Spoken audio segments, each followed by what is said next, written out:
Good afternoon, everybody, students. I am Pawar sir. Today we are going to learn history, standard 9, lesson number 2, and lesson name is Indian events after 1960. Before yesterday and yesterday before completed 5 videos, and today new point start. Today's point name is social and technology, page number 7. उसमें का थोड़ा सा part हुआ था, मगर उसको एक बार revise करते हैं. Science and technology, page number 7, last पे देखो, सब पेज के सबसे लास्ट वाला पॉइंट ये देखो यहाँ पर. Select science and technology, page number 7. Do you understand? Open your textbook. First of all today's date and standard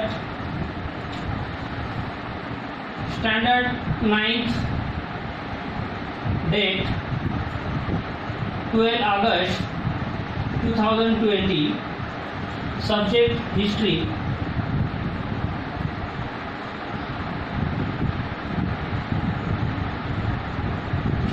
Second lesson name is India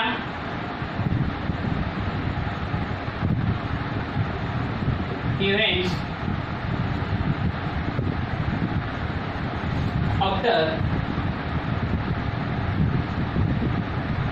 1960. Today's point name is science and technology.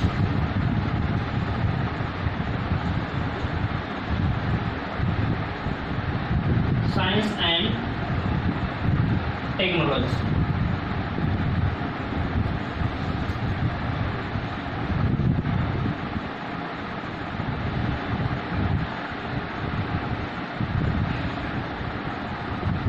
Technology.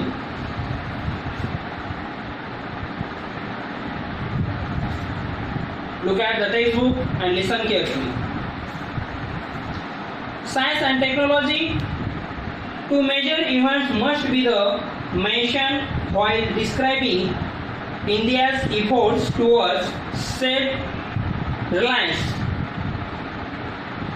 Self-reliance मतलब self-sufficiency. Dr. M. Swaminathan is known as father of, page number 8 पे चलो, father of the Green Revolution. Green Revolution in 1965. Green Revolution कब हुआ था? Green Revolution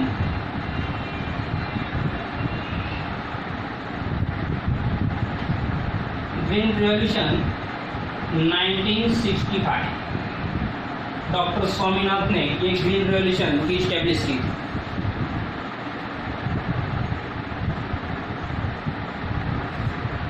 He implemented new scientific agriculture techniques and increased the production of food grain. और किसके लिए था? ये फूड ग्रेन के लिए था, एग्रीकल्चर के लिए था. एग्रीकल्चर में ज़्यादा से ज़्यादा हमें प्रोडक्शन मिलना चाहिए, बेनिफिट ज़्यादा से ज़्यादा मिलना चाहिए, इंक्रीज होना चाहिए. इसलिए डॉक्टर स्वामीनाथन ने क्या किया था? ग्रीन रेवोल्यूशन किया था 1965. The experiment in the cooperative dairy movement. अब डेयरी मूवमेंट देखो, cooperative dairy movement by doctor Verghese Kurien led to the increase of milk production in India.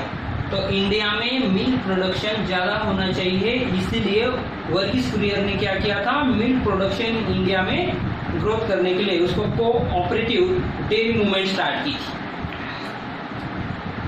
And this is called as white revolution. तो उसे क्या कहा जाता है? White revolution. तो white revolution के लिए किसने वर्क किया था? वर्गीस कुरियन ने. ये याद रखो. व्हाइट रिवॉल्यूशन, ग्रीन रिवॉल्यूशन, ये रिवॉल्यूशन है. ये रिवॉल्यूशन किस लिए होती है? इंक्रीज, प्रोडक्ट इंक्रीज करने के लिए. तो ग्रीन रिवॉल्यूशन ये किसके लिए याद रखो, व्हाइट रिवॉल्यूशन किसके लिए याद रखो. तो ग्रीन रिवॉल्यूशन है हमारे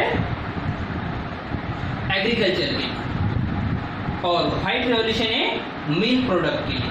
मिल्क का प्रोडक्ट ज़्यादा होना चाहिए, इसलिए किसका रिवॉल्यूशन किया गया था? White revolution. Do you understand? Underline करके लो, थोड़ा रख लो उस वर्ड को. India had also made a lot of progress in the field of atomic energy. अब इंडिया प्रोग्रेस किस फील्ड में कर रहा था? एटॉमिक एनर्जी के लिए। तो ये एटॉमिक एनर्जी को बॉम्ब बनाने के लिए नहीं, तो उसमें और अलग अलग के रिसर्च करने के लिए, कुछ और टेक्निकली फील्ड में उसका यूज करने के लिए, इसलिए एटॉमिक एनर्जी का इंडिया प्रोग्रेस कर रहा था। And space research, doctor Homi Bhabha. तो एटॉमिक एनर्जी ये का स्पेस रिसर्च किसने किया था? डॉक्टर होमी भाभा ने। इम्पोर्टेंट है, उससे पॉइंट को आप अंडरलाइन करते रहो, क्योंकि ये ऑब्जेक्टिव के लिए आ सकते हैं, वन वर्ड क्वेश्चन के लिए आ सकते हैं, मैथ द पेयर के लिए आ सकते हैं। Led the foundation of the India atomic power programme and India institute on using atomic energy for a peaceful purpose like generation of electricity, pharmaceutical and defense। तो देखो किसके किसके लिए यूज करने वाले थे इसमें किस किस का बेनिफिट मिलने वाला था हमें? इलेक्ट्रिसिटी का, फार्मास्यूटिकल जो भी मेडिकल होते हैं उसमें डेवलपमेंट होने वाला था ये एटॉमिक एनर्जी के थ्रू, डिफेंस में। And India has achieve considerable and success in space technology as well. In 1975 the first satellite Aryabhatta, तो ये याद रखो कि 1975 में क्या हुआ था? फर्स्ट सैटेलाइट हुआ था।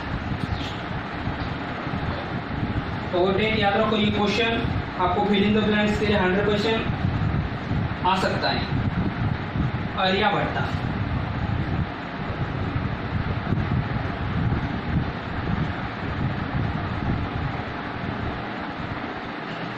तो आर्यभट्टा ये फर्स्ट सैटेलाइट था 1975।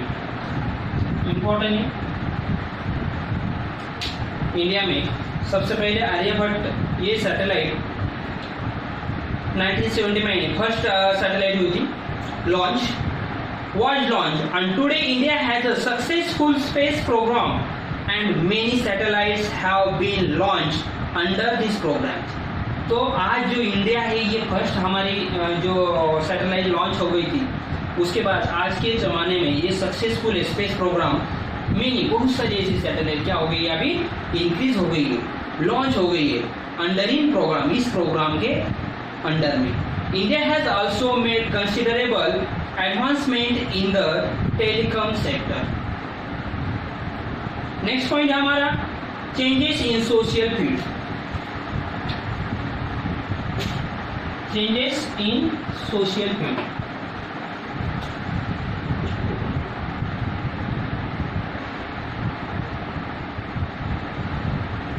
Changes in social field।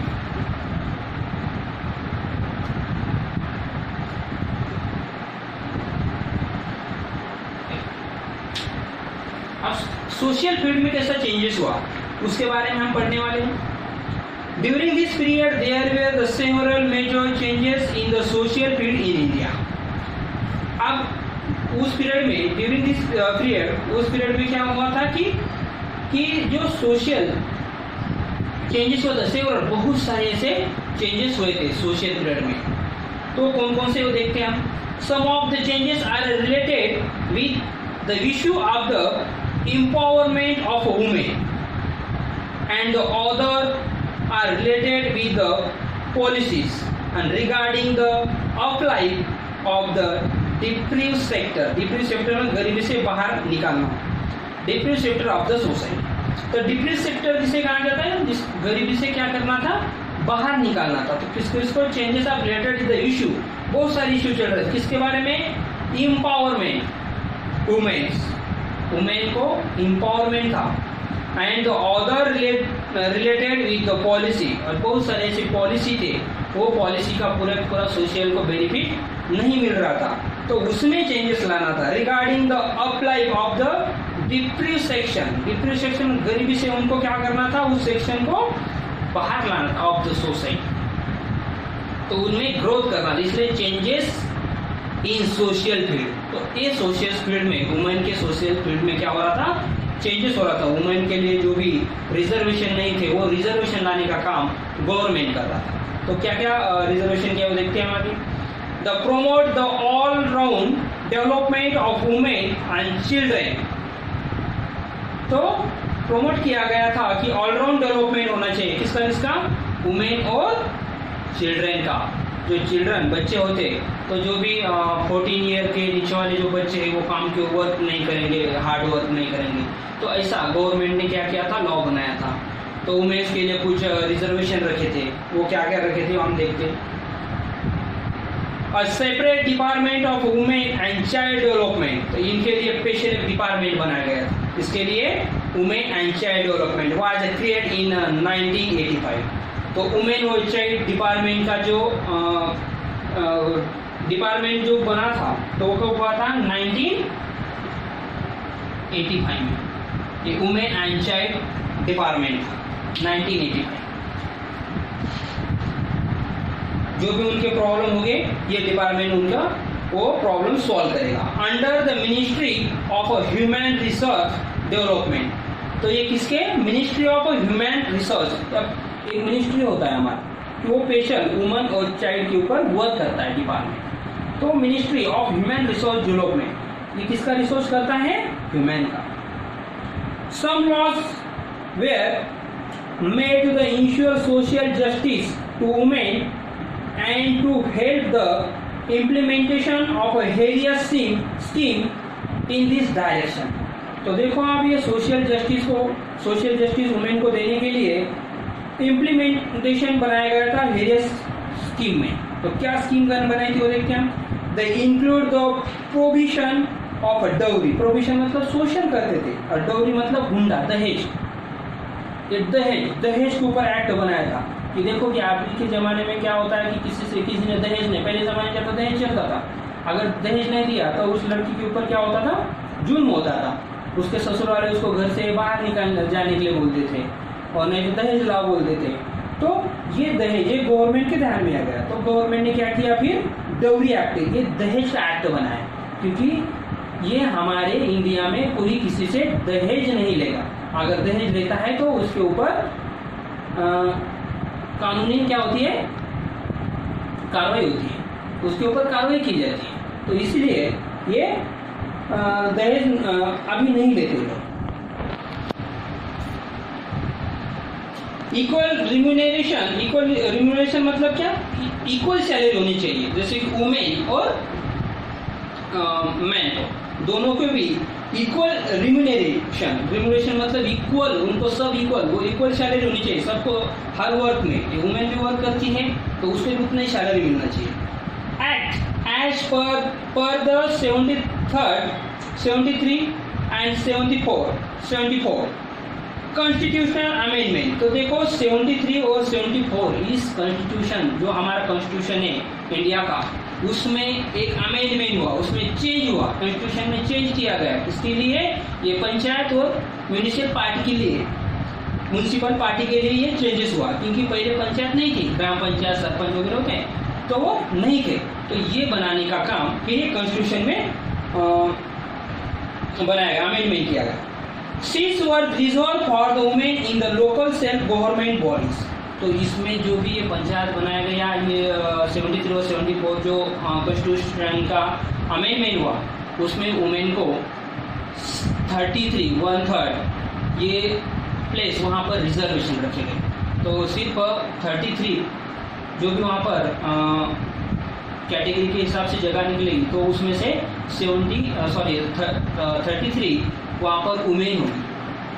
तो ये सिर्फ ऑल इंडिया के हिसाब से हुआ। मगर अगर महाराष्ट्र का देखते हैं हम, तो महाराष्ट्र में पंचायत और म्यूनिसिपल पार्टी में महाराष्ट्र की वुमेन को 50% रिजर्वेशन। जिसको मालूम नहीं वो याद रखो।